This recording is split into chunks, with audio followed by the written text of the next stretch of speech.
Good morning, everybody, and welcome to Wake Up Missoula. I'm your host, Scott Ramf, here to usher you into October 31st. Happy Halloween, everyone. Today is the Friday of Halloween, which is a big deal because a lot of people like to dress up in outfits and go out into the clubs and the bars and everything like that. So just be aware that police presence will be increasing, and just drive safe and plan for a alternative transportation as you exit downtown for your festivities. So as we talk about it, we're going to talk more about some news things. We're going to talk about some other fun activities like our pre-critic and our Dubbin Stuff. We have a new movie from 1931, but we're going to jump right into City Council as they talk about November is Epilepsy Awareness Month and Child Grief Awareness Month.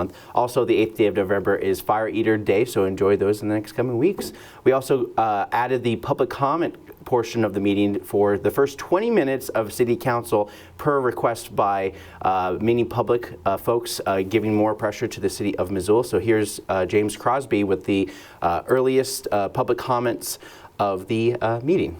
I am so proud of Missoula. At a time when the national temperature is very hot, I think it's cool that we can have civilized conversation. So, like I said, I don't care for tennis and I don't play volleyball, but I love that we have a place in our city to do that. I recently attended the No Kings rally. I loved the turnout, but I loved that it was peaceful. I also was excited to see the first legally recognized Indigenous Peoples Day in Karas Park. That seemed very cool. And now, with this new early open public comment period, I think it's very exciting to see a trend of compromise here in our fair city. It's very exciting. All right, so that was James Crosby on that. As while many people showed up for public comment in the beginning, this trend may continue for the next month or so until it goes back to pretty typical comments of the past. Time will tell, and frankly, it never stopped people from giving input because you always could comment even when the meeting isn't going on. Email, phone, you name it. It's even engagemissoula.com. You can even call the city hall at 552-6000. The business started with a new park in Hillview Way. Wild Root Park will be located basically towards the end of the Hillview Way roads up near the Clearview and 55th Streets. Lucy Rumler, Open Space and Planning, talks about the Phase 3 and Phase 4 as they include this park. Park 1 in this lighter green is about 4.8 acres, and it's located across the new section of Rymel Road from the multifamily that's in this subdivision. And it includes a part of Moose Can Gully that'll be protected. And then farther up the hill in this darker forest green, Park 2 continues along the property line and connects to the existing Rymel Road right-of-way up there. And then together, these two pieces allow for a trail connection that connects all the way from Hillview Road up to Rymel Road, help protect Moose Can Gully, and then fills in a gap of the 10-minute walk that is the goal for the Parks Department for public park access. All right. And as you can see, all the parks are in this general very south end of the property development right here. It's definitely like even the plans kind of give parks an afterthought, but it also acts as a feeder slash buffer for, like they said, the Moose Can Gully. You know, it's on the southernmost part of the subject property. The developer is working on this, and part of the developmental agreement is to basically help encourage the incarnation of parks while they're developing these properties, and Phase 3 and 4 is those components for parks. Parks have always been pushing for more opportunities to expand and adapt in development opportunities, and next week the City of Missoula will be doing the Unified Developmental Code here at the Missoula Public Library from 4:30 to about 7:30, and is basically talking about things like this that also incorporate parks, infrastructure, and a lot of different other things that developers could touch upon as they're developing their properties. So Lucy also responds to how the park subdivision policy works. And so this is kind of like a new thing where they're trying to push for more park infrastructure along with development. One of the first parks that will have an improvements agreement backing it, that is its own entity. So we've the Public Works and Mobility Department, they use improvements agreements to back roads within subdivisions, other public infrastructure improvements. And so this is a tool that has been used for years and years and years. And so we are finally using that as a tool for parks. All right. So yeah, this is one of those mini components, very much like how the city uses leverages from TIF funding to help fund infrastructure improvements. This is very much along the lines of being like working for pushing and incentivizing more parks and developing that as well for the developer to create the parks and then the city of Missoula to steward the parks through Parks and Recreation. It's fairly new and something the city will be adopting with the Unified Zoning Code as they pass it before the new year. So this park will be developed by the developers and be taken over by city parks. And as we move on to the next segment, hot teams are on topic right now for continuing to fund for the next year of the total of $211,476 for the homeless outreach teams, the hot teams that go out, work with organizations, homeless folks who are squatting near businesses to kind of encourage them, trying to figure out ways, give them supplies, just have a softer touch and have these kind of constant contacts with people who are chronically homeless as opposed to those who are just going through a rough patch. Jill Bonney, Executive Director of the Paul Varela Center, talks a little bit more about the hot teams, and this is what she had to say. And they really help people obtain identification and prepare for housing applications. A lot of times people don't have, a driver's license or birth certificate, and they need to be able to get that identification to be able to fill out a housing application. They also help transport clients to housing intakes and apartment viewings and appointments that are required for housing eligibility. So those are just, it's a very small section of what they do. They work with a lot of people in the community. I do want to say that the people HOT serves are among Missoula's most chronically homeless and hardest to reach. And HOT is the only outreach team in the community that specifically is dedicated to supporting this population. All right. So Jill Bonney expressed more support for this, not for lack of trying, but they perform many duties beyond contact, but offer folks supplies to help during the winter. And as we get closer to our first winter without the Johnson Street shelter, we're kind of going back into the 2018 way of handling homelessness. Statistically, the work has increased for folks, and the timeline hasn't changed per person getting into housing. There's just more people in need, and Kayla Tripp, public comment, was not too thrilled about the metrics and lack thereof. We helped 6 people in the last 3 months, and that's fantastic. But in the company I work at, I would be fired if I presented that information. It's absolutely kind of useless to not have any metrics on how much it costs. How much did it cost to house those 6 people in the 3 months? What is your metric for success? What's the long-term success? Those people have been housed. How long are they housed for? And the other thing I want to bring up in general is, what community programs do we have for young families? And I'm specifically talking about this for the Johnson Street shelter that has, beds with separated by curtains. How are we allowing families with young children to feel safe and have places for them to go to? Because in my mind, that is where I value, and I want to get these people back up and running. Everyone falls on hard times, and these are the people I want to help, and I don't see a lot of resources for that. All right. So, yeah, that's one of the folks in the community decrying. Maddie, one of the hot team members, talks about their job and the importance of having it. The core of our work is love. And that I have been told countless times, just in like this message from the divine, that the hot team was essential for these people's survival. That we are literally the food, their source of food, their source of warmth. I'm not just talking about material goods, because we deeply care for the folks that we serve.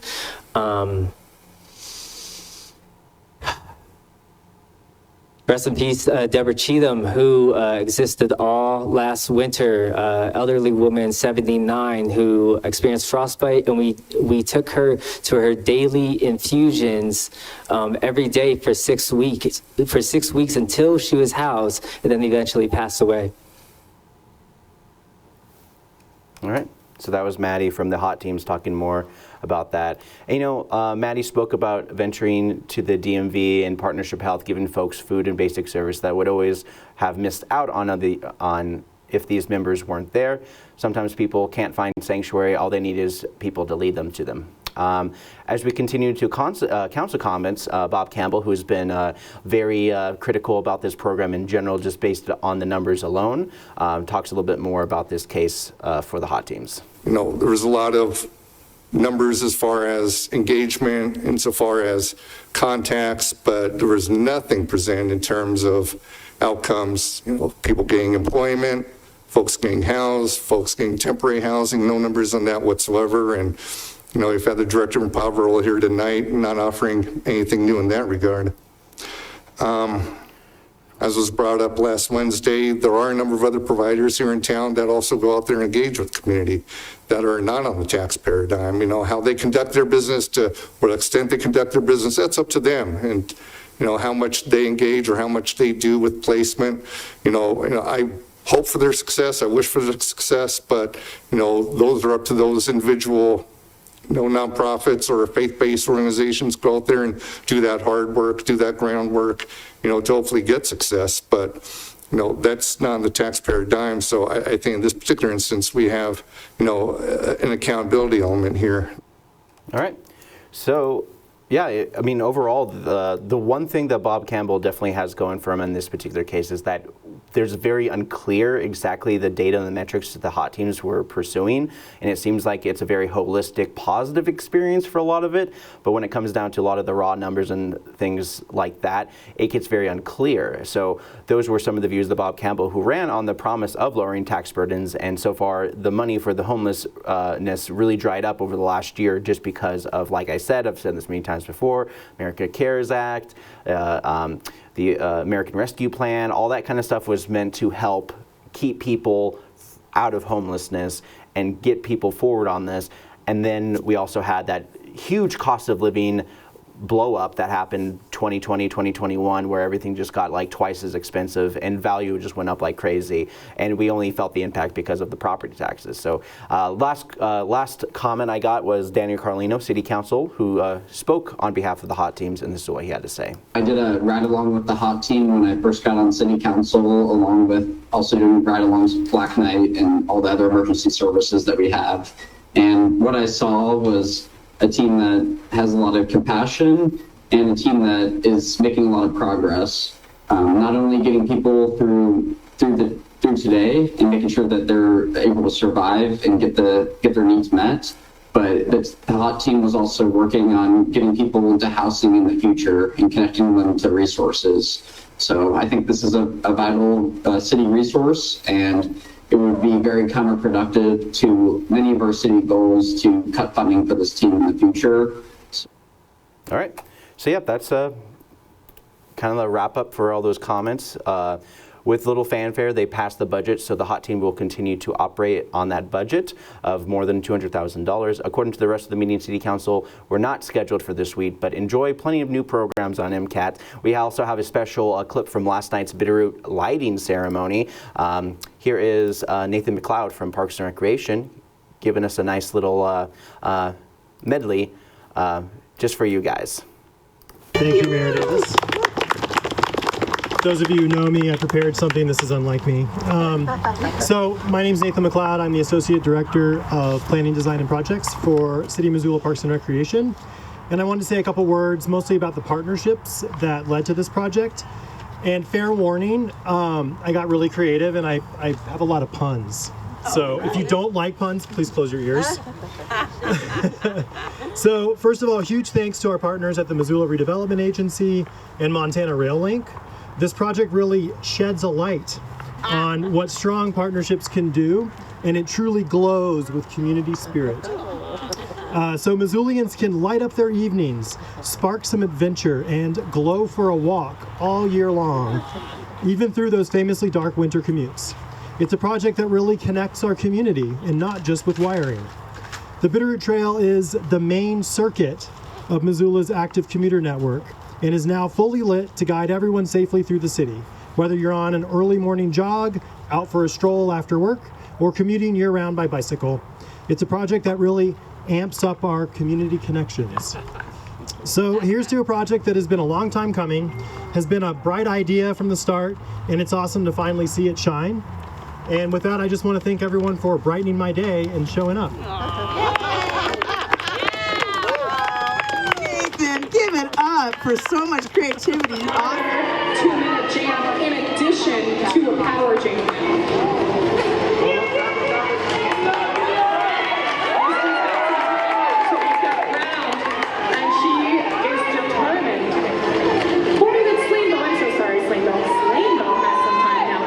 Some ground, and she is determined.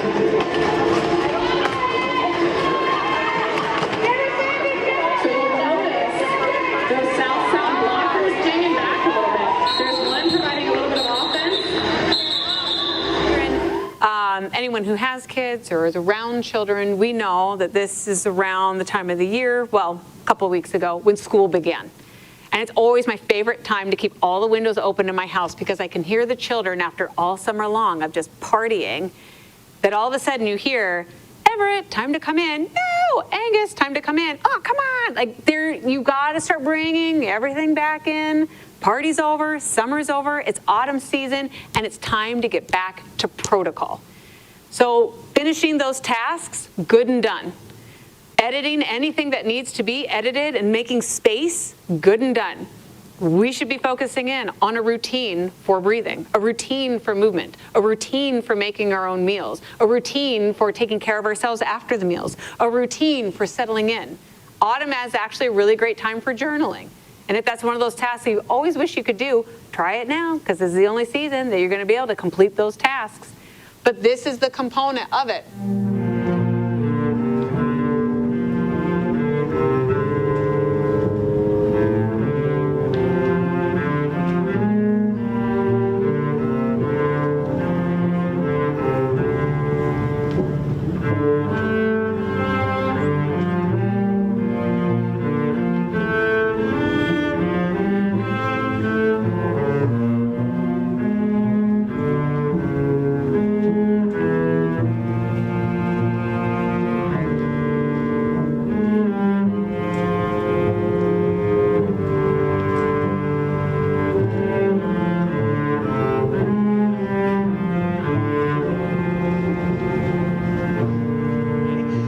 This is a remarkable image taken just 50 years after Lewis and Clark left the area.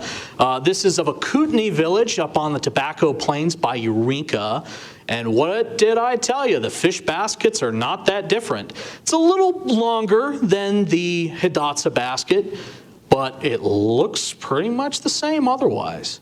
Pretty incredible that we have an image like this. This is as close as we are going to get to seeing Lewis and Clark stuff. And so, like I said, it's lean times when the salmon's not there. And as they're going over the Bitterroot Mountains over the Nez Perce Trail, Lolo Trail to a lot of people, they are coming down into a divide led by a Shoshone man they call Old Toby. And people will claim Toby was lost. I don't think he was lost.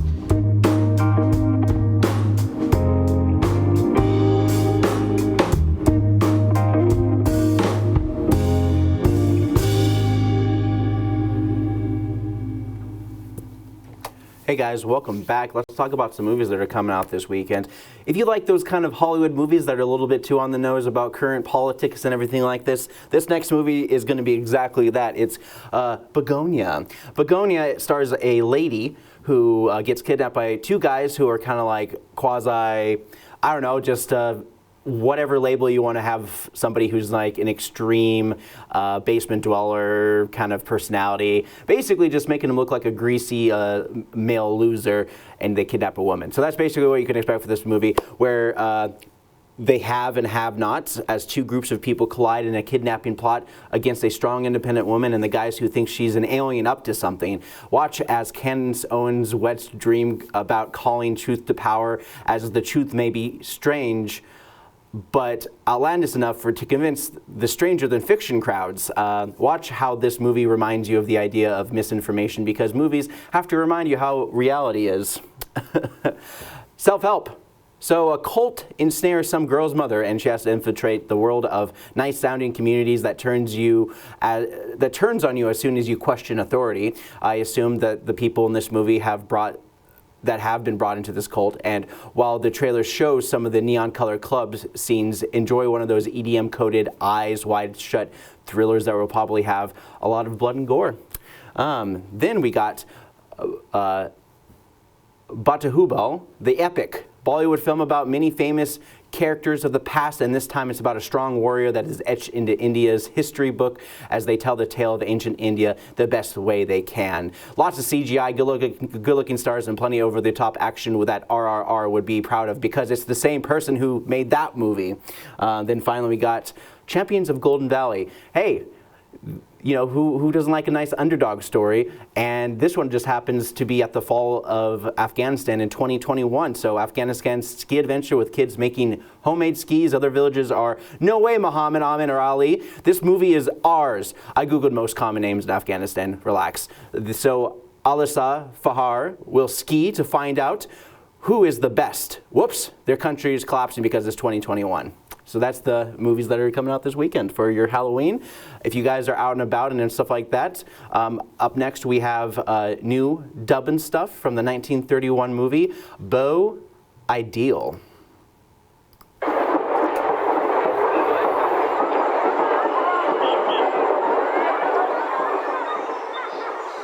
Oh, here you go, sir. All the new recruits. Thank you.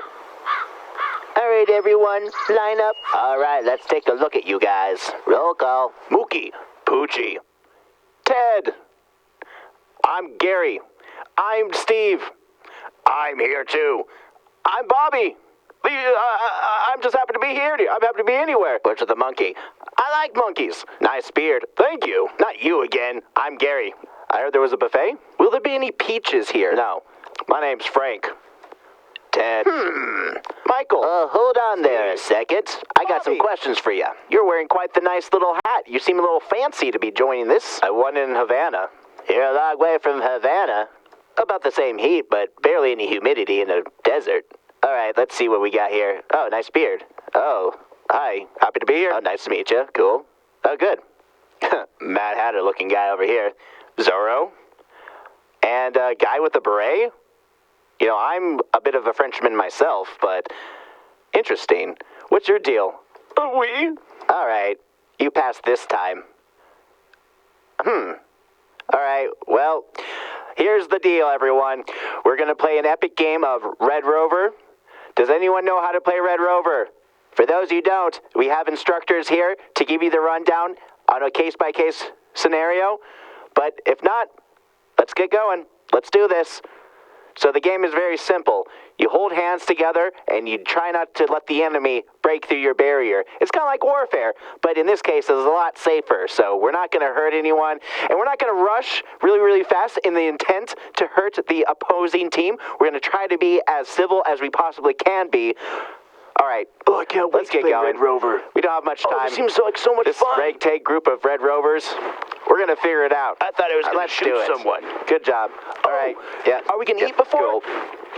Oh, come on. Sure. Oh, do you think we'll have some hats? Yeah. Or maybe some matching shirts or whatever? What do you want now? Hi, I'm Frank. You complimented me my hat earlier. Feels like a lifetime ago. Oh, so what's in it for us when we win Red Rover? Do you think you're actually supposed to win Red Rover? We're putting this team together to lose on purpose, but you can try your best to win, but I doubt you're going to win. These are state champion titles. Their provinces is #1 in the nation for the last 3 years. You think you're going to be able to handle... Don't you count me out. You might be very good, but are the rest of them as good as you? Gig on.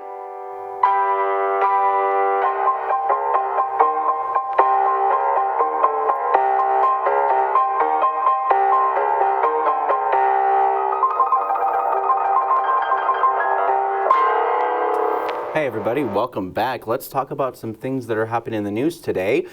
Kicking things off is Glacier National Park and government shutdowns. One can say that since this happened after the summer, Glacier can still hold on a little bit longer. However, reality is hardly focused on the kind of thinking as large areas of public natural land has to have some kind of stewardship in the area, even in off seasons. According to Montana Free Press, during previous government shutdowns in 95 and 2013, national parks were shuttered to protect the resources. Officials argued that the mandate to, quote, conserve unimpaired was more important than allowing public access. However, during the shutdown in the first administration in 2018 and in this one, the federal government has kept parks open with limited services and few staff. Bureau of Land Management has to have at least one person on staff for that as well. The decision has faced criticism from groups like National Parks Conservation Association, which argues that keeping parks open with only a skeleton crew endangers wildlife, historic sites, natural resources, and visitors. More year-round parks like California's Joshua Tree have already experienced effects reduced in sanitation, with trash accumulating and toilets overflowing. Yosemite National Park, many people are illegally base jumping off of El Capitan. So according to reports, over 4,000 jobs in the market have left due to the cuts, and 2,000 more are on a chopping block. Glacier has seen a loss of 20% of their personnel, with many being scientists in those fields. So far, this and many parks in Montana may not have the same volume of people, but if things don't get better, the next season will have its challenges. Since we're on Montana Free Press, well, it looks like pork's on the menu in Montana after more than 100 wild pigs showing signs of feral behavior were trapped and processed. Montana food banks will get to enjoy some of the porks. As feral pigs are invasive species, Montana has remained low as many of these pigs were caught in the northern parts of central Montana and the highlands. It is illegal to allow pigs to get into a feral state as it tends to create damage to crops and the land they claim as their territory. They are known to be very aggressive, and hunting them is just as dangerous as they breed faster and become more evasive as time goes on. Herbivores are very territorial, and often the buck or alpha has to be hunted to avoid inbreeding and encourage genetic diversity. However, wild pigs are hated and a liability according to U.S. policy. As of now, there are anywhere between 30 and 45 pigs that are problematic in our state. They encourage trapping and trapping only. If you want to hunt one, Texas has laws for folks to shoot on site if they encroach on your property. So while the rest are being trapped, Montana food banks will get anywhere between 8,000 to 14,000 pounds of pork. While we're having food bank begins, While Montana food banks are getting donation from local markets and such, we still have to reckon with the fact that SNAP's EBT benefits are over by tomorrow, November 1st, as they will not be funded again. This nearly affects 42 million people, which is roughly more than 10% of the United States population, the Supplemental Nutritional Assistance Program, or SNAP, better known as food stamps. It's evolved. A lot of times every 8 or 10 years in government, one big thing that happens is that they change names of things. That's kind of what they do. NPR reported that many states and how they are coping with the shutdown, allowing many people to still apply, but getting benefits will be suspended. So Montana will not continue SNAP, as also Greg Gianforte has deferred the federal government being responsible for this, even though many local leaders in Missoula and beyond are gearing up for this. In Idaho, our neighbor, over 130,000 people in Idaho participate in SNAP, according to the USDA. This is based on some information from NPR. 2 million people in Illinois and 3 million in Florida. And regardless what state votes for who and what, we have something in common. SNAP isn't something that you understand unless you've been on it. Although previous generations have had it much better, erosion and having strings attached to these welfare programs is very much counter to our own governor in Montana, is where there has to be some kind of work component with a lot of those welfare initiatives. As these kind of programs you don't really think about, we have our soft power like USAID and other things where we go FEMA, Red Cross, Blue Shield, and then Jamaica has dealt with the Hurricane Melissa, which made landfill this past Tuesday in Jamaica with a catastrophic Category 5 storm with winds as high as 185 miles per hour. One of the strongest Atlantic hurricanes on record before moving to Cuba, but even countries outside the direct path of the massive storms like Haiti and Dominican Republic felt the devastating impacts. It has slowed down in Cuba from about a 5 to 3, but they have evacuated more than 700,000 people near Cuba, but still took precautions like what happened in Jamaica. However, as many Caribbean islands are feeling the brunt of Jamaica has actually reopened their flights to Miami. So some things they're rebuilding, some things are happening, but there are a lot of people who have died from this particular hurricane, and it's devastating. Many disaster relief funds internationally are funded through the Red Cross and internationally disaster emergency services, which are funded through the U.S., which covers many territories and their surrounding areas, and so far U.S. military deliver aid to Jamaica. We still have another month of hurricane season, so look out. I remember when the Gulf of California had a hurricane and we felt a lot of those tropical rains here in Missoula. I just remember it just raining like really bad. It's a rain I've never seen in Missoula, so I don't know. This is basically anecdotal data, but I'm going to say it anyways. But as we move on, more news happening on the state level. Indivisible Montana pushed a plan to combat Citizens United ruling about corporations being people, making it harder for them to donate, not necessarily have their right of free speech. Attorney General Austin Knudsen for the State of Montana rejected proposal ballot initiative aimed at ending corporate money in Montana political campaigns last Friday, deeming it legally insufficient. The initiative primary advocates former state commissioner in political practice of Jeff Mangan said in a Monday interview that he plans to challenge the decision in court. The Constitution Initiative is one of that ask the voter to help regulate businesses, unions, and nonprofits and organized groups outside political action committees to restrict outside influence, aka the dark money. The AG of Montana alleged that this would impact lobbying, but Mangan assumed that this would not be the case as it pertains to political campaigns in the state and not affect governance. Freedom of speech protects corporations because Citizens United, but this isn't about freedom of speech. It pertains to their voice, just their money. So it's their money, not their voice, that's being impacted. So, hey, they have the right to freedom of speech. Everyone has the right to freedom of speech, but this money thing, that is not necessarily speech. So that is one of the things that they all kind of agreed on to move forward with this. But when the federal government comes out with a pomp and circumstance like Citizens United, Patriot Act, North American Trade Agreement, many of those sound good in the headlines, but as we go further in long-term indicators of success, and Montana has not had too much success with Citizens United since it enacted in 2010. Mind you, all those exorbitant amounts of money that was spent in the elections between Tester and Tim Sheehy was like disgusting, in my personal opinion. Speaking of big business, Missoula News is pushing hard for former football player and current Missoulian building owner, Cole Berquist on the new plans for the former newspaper site. The Missoulian scaled back and shrunk their newspaper, prompting the sale of their riverfront property on the 4th Street in Higgins. The development will include 80 residents, a mixture of condos, penthouse, two-story townhouse, and it will also have a hotel. It will be definitely one of the more expensive downtown market race, which has seen high numbers in costs overall. I remember about 10 years ago, a nice apartment in the Wilma building was running at $1.2 million. So this could easily be as high as that, if not greater. So this is a hotel/resident. It would host a variety of businesses, residential, very much like the Sawmill District. You have the businesses on the bottom, residents on the top, and a very mixed use of stuff, but they want to encourage people to use their patios.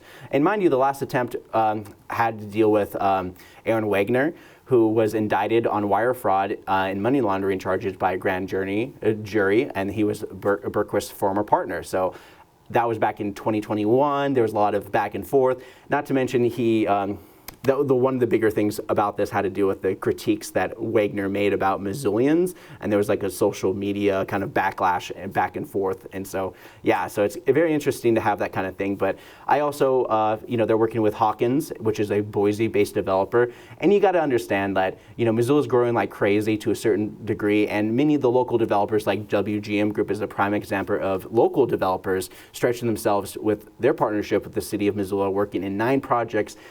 A good chunk of them not necessarily in Missoula, but most of them are those big transformative things.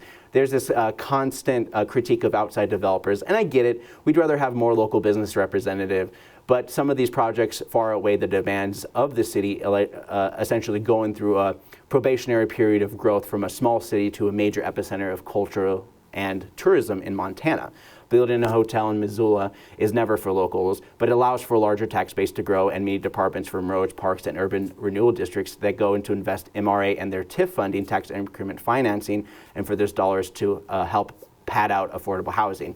While developers might get some flack for big business interests, many people are losing their jobs, and AI market in NVIDIA begins to exceed markets such as the entire GDP of Germany. As of Wednesday, NVIDIA, the semiconductor manufacturer, ended the day with $5 trillion market cap value. Mind you, many things on Wall Street are related to probable monies based on investment and overall impact to the economy. This is the first of any company ever to reach those numbers. $5 trillion is insane. The final bump came from the U.S. eyeing a major contract with NVIDIA to create supercomputers for upgrading technology infrastructure in the government, which is sorely needed. Heck, even the city of Missoula is going through a major update process trying to figure out what they're going to do when they have to basically put all their data to a cloud.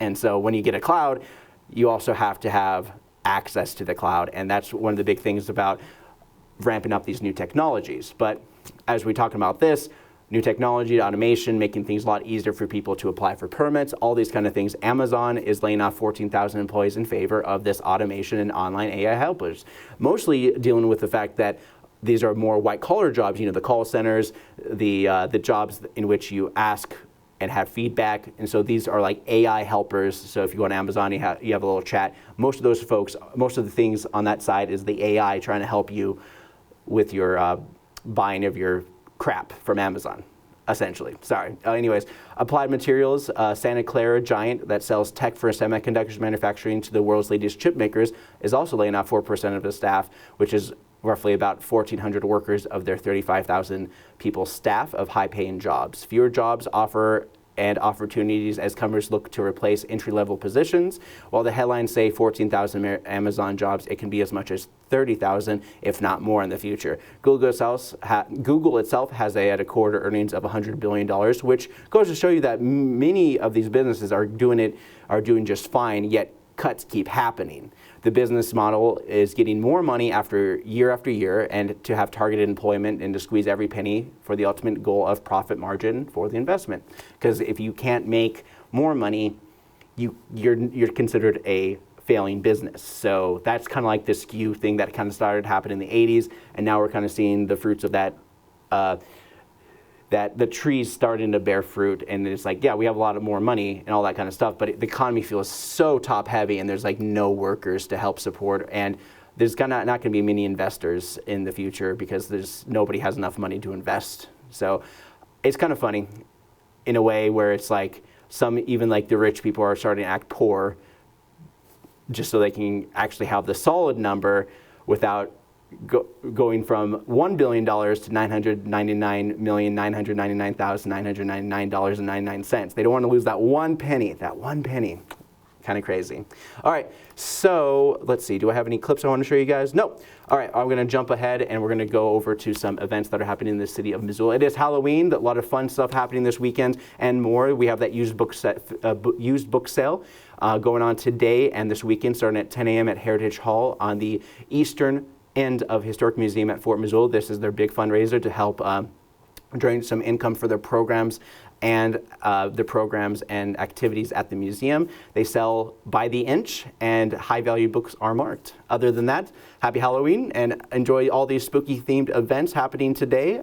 And then on Sunday, you get a nice little Festival of the Dead procession celebration on Higgins starting at 5 p.m., and they're going to start at the red X's. So without further ado, let's talk about things that are happening.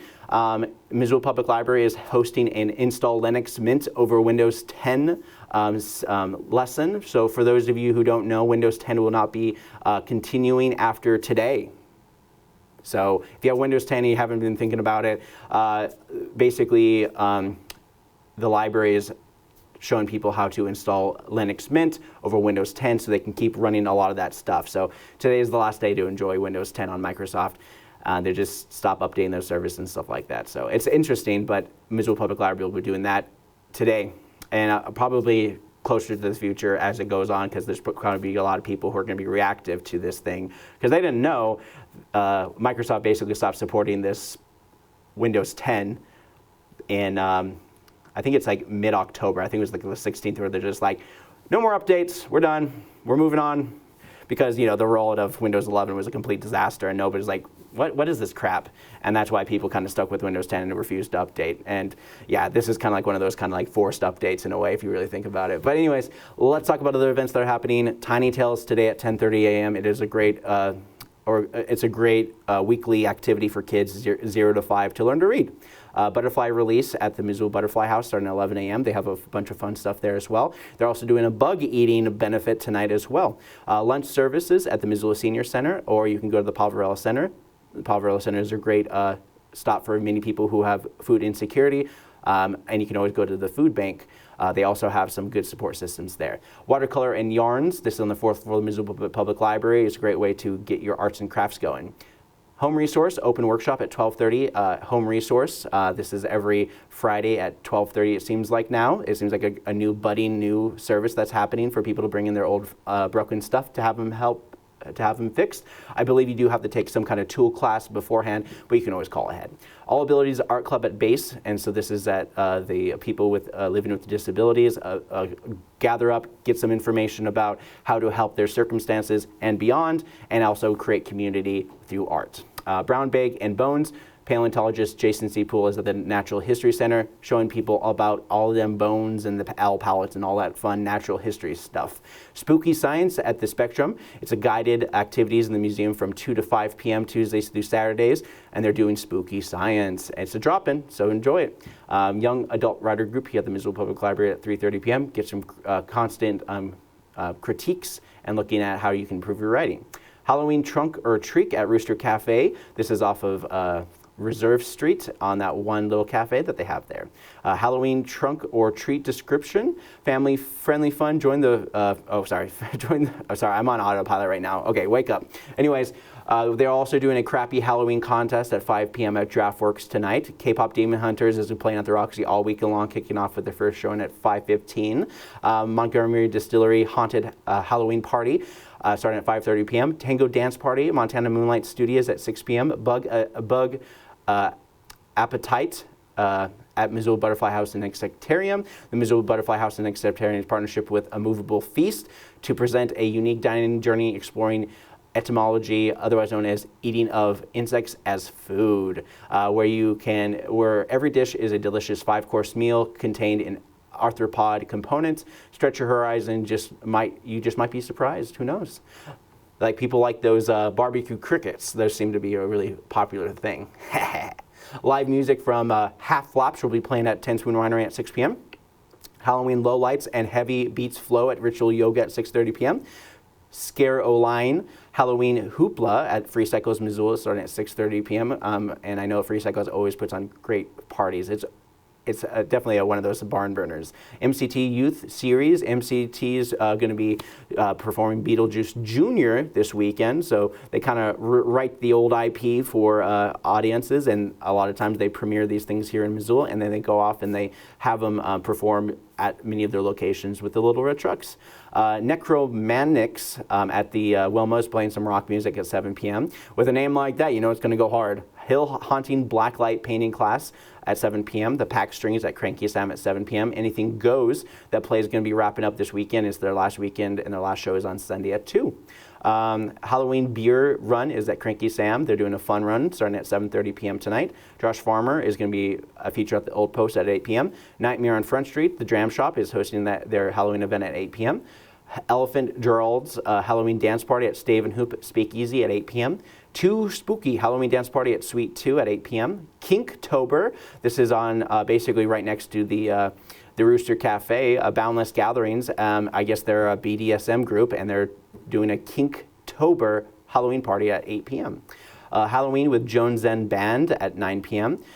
Costume party at the Tent Brooks Band at 9:30 p.m. at Sunrise Saloon. Dial Up Kids, a 90s themed rock party at the Top Hat Lounge at 10:30 p.m. All the bars and event space are doing their best to get you to drink tokens, so drive safe. Patrols will be increased during the holiday, and also don't forget to prioritize your IDs in your small and complicated costumes that lack pockets. Sunday, summer. Oh, did I skip? Oh, no, I didn't. I just wrote Sunday instead of Saturday. Okay, Saturday markets, summer markets are closed. Clark Fork River Market will start on November 15th. But next Saturday on the 8th, you'll be able to get the winter market started. Missoula Valley Winter Market kicks off on November 8th in the Missoula Southgate Mall. You're just going to have to wait a week before you do it. I mean, honestly, this would be a good chance for anyone to just kind of swoop in and be like, I'm doing a market of me. I don't know. Anyways, Mount Jumbo Elk Ramble 15K. Don't miss the opportunity to take part of the organized trail race, a 15K trail race. That's insane. That's pretty much like a half marathon right there, if not more. As part of this excellent event, you will experience stunning landscapes as you traverse the winter home of Mount Jumbo Elk Herd. The Mount Jumbo Wildlife Managed area closes to all recreation December 1st because they're grazing and they don't want the people to mix with wildlife. And so that's a big part of it too. So they're going to be promoting these kind of events to encourage outdoor recreation with that limited time. Missoula Senior Center is doing line dancing every Saturday at 10 a.m. Vintage craft sale at St. Anthony Parish. Do you hear that? The Maid Fair is coming. It's November, December. All sorts of fun craft fairs are kicking off all winter long, and this is one of their first ones that they're doing. St. Anthony Parish, they have a bunch of things like this, but they're doing it at St. Anthony at 10 a.m. Do you wear clothes? This is Carlos's one night stand is continuing to sell the rest of their wares at the Burnswick Gallery off of Railroad Street at 10 a.m. Game Day, Missoula Public Library, celebrate gaming in the library during the International Games Month. They'll be providing video games, tabletop games, and snacks. Play Mario Kart World, Super Smash Bros. On the big screen, and borrow a game from our newly added Nintendo Switch video games collection. Check out the expanding role-playing and game collection with the new Dungeons & Dragons source books and more. So some fun stuff happening. Game Day here at the Missoula Public Library, all starting at 10 a.m. Missoula Makers 1-year birthday celebration. This is the 1-year anniversary of the Missoula Makers Collective. So they're doing a tiny baby scavenger hunt. Each baby you find will have $1 off your purchase. Raffle tickets for every, so more gimmicky sales stuff. All right, MCAT Saturday drop-ins every Saturday at 1 p.m. to 3 p.m. It's a great way for kids to learn stop animation and use screen time for a public screening.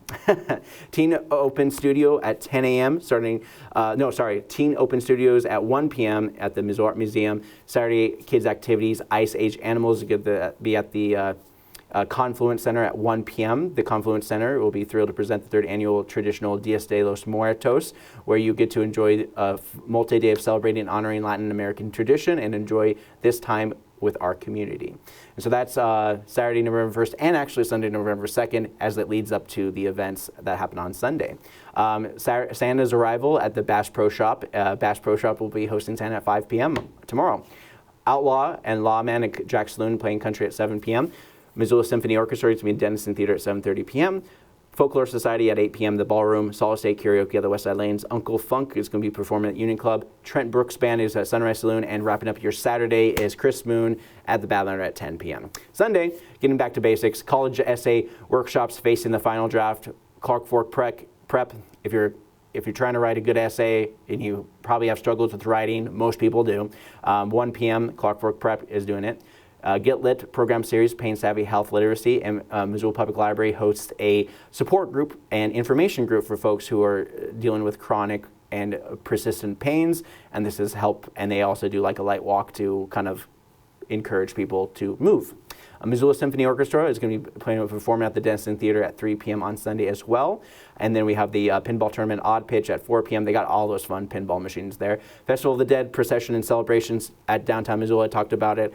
Margot Price at the Wilma, 7 p.m. at Country Sunday. And then wrapping up your Sunday is comedy, open mic at the VFW, and karaoke at the Sunrise Saloon. So those are your things happening this weekend.